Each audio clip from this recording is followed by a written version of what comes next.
This is a course about justice, and we begin with a story.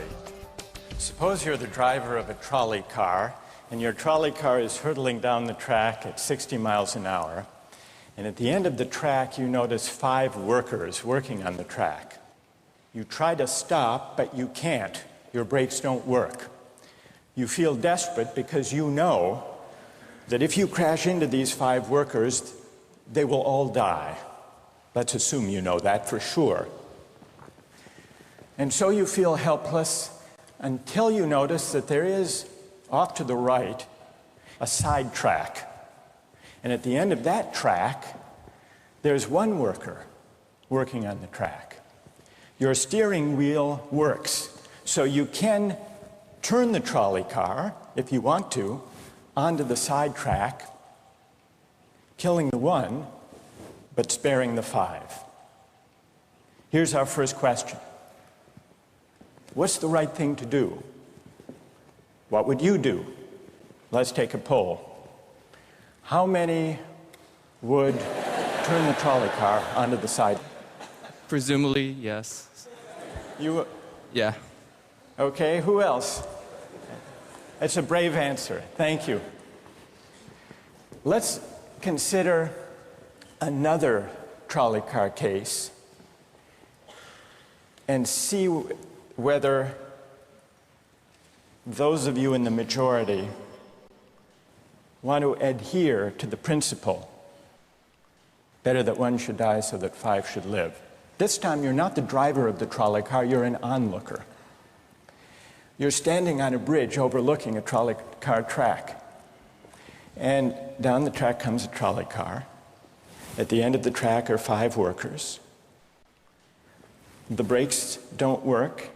The trolley car is about to careen into the 5 and kill them. And now, you're not the driver.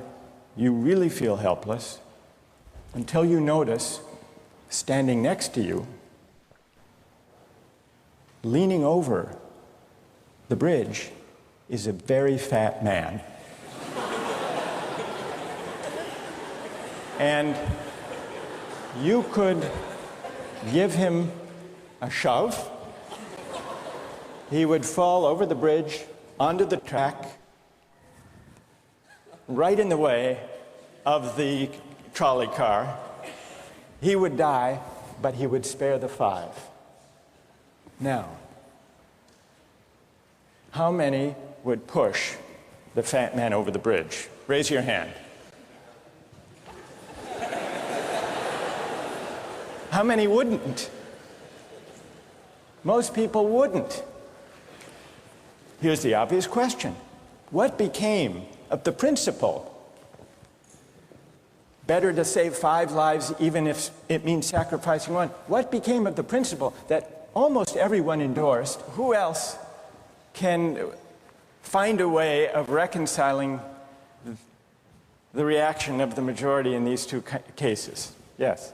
Well, I guess in the first case where you have the 1 worker and the 5, it's choice between those 2, and you have to make a certain choice, and people are going to die because of the trolley car, not necessarily because of your direct actions. The trolley car is a runaway thing, and you're making a split-second choice. Wrong, in a way that it doesn't seem wrong in the first case to turn, you say. And in another way, I mean, in the first situation, you're involved directly with the situation. In the second one, you're an onlooker as well. All right. So you have the choice of becoming involved or not by pushing the fat man. Let's forget for the moment about this case. That's good. Let's imagine a different case. This time you're a doctor in an emergency room, and 6 patients come to you. They've been in a terrible trolley car wreck. 5 of them sustained moderate injuries. 1 is severely injured. You could spend all day caring for the 1 severely injured victim, but in that time the 5 would die. Or you could look after the 5, restore them to health, but during that time the 1 severely injured person would die. How many would save the 5? Now is the doctor. How many would save the 1? Very few people. Just a handful of people. Same reason, I assume. 1 life versus 5? Now consider another doctor case. This time you're a transplant surgeon, and you have 5 patients, each in desperate need of an organ transplant in order to survive. One needs a heart, one a lung, one a kidney, one a liver, and the 5th, a pancreas. And you have no organ donors. You are about to see them die. And then it occurs to you that in the next room, there's a healthy guy who came in for a checkup. And he's... You like that? And he's taking a nap. You could go in very quietly, yank out the 5 organs, that person would die. But you could save the 5. How many would do it? Anyone? How many? Put your hands up if you would do it.